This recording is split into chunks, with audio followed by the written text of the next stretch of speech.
L'endométriose, c'est une maladie gynécologique inflammatoire chronique. Donc en fait, avec les mots les plus simples, ce sont les tissus de l'utérus, qu'on appelle l'endomètre, qui vont se localiser en dehors de l'utérus. C'est très complexe, c'est une maladie qui est différente pour chaque femme en fait. On dit qu'il y a autant d'endométriose que de femmes atteintes d'endométriose. Après, les symptômes que l'on retrouve le plus souvent sont la douleur, l'infertilité, mais aussi tout ce qui est troubles digestifs. On peut aussi retrouver des troubles respiratoires, des troubles urinaires. Vraiment, c'est au cas par cas. Donc c'est pour ça qu'il faut vraiment être à l'écoute de soi et à l'écoute de son corps. Voir qu'il y a un dysfonctionnement à chaque cycle, c'est pas normal en fait.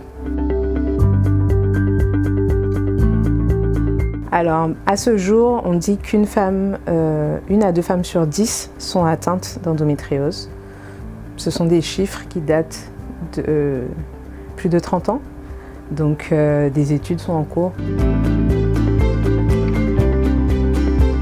L'endométriose est tabou, même si depuis plusieurs années, on va dire 5-6 ans, on en parle de plus en plus, elle reste encore une maladie qui est méconnue. Et du coup, c'est super difficile pour certaines femmes de parler de la maladie et surtout dans le milieu professionnel. Ça reste encore très très difficile.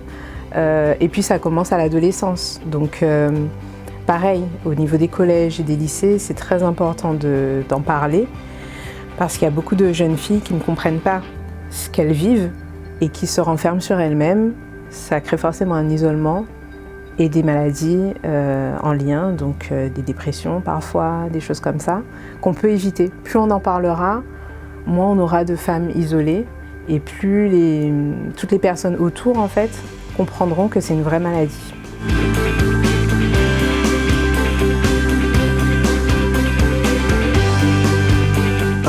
J'ai envie de dire comme toutes les maladies chroniques, plus on est suivi tôt et mieux ça se passe. Surtout si c'est une maladie qui est chronique et qui est censée durer toute la vie, en tout cas pour l'endométriose pendant toute la vie de femme, puisque en général les femmes n'ont plus de symptômes à la ménopause. Mais avoir un suivi régulier, rencontrer d'autres professionnels, rencontrer d'autres femmes, c'est forcément un plus pour mieux gérer la maladie au quotidien, d'autant plus que y a de l'espoir finalement.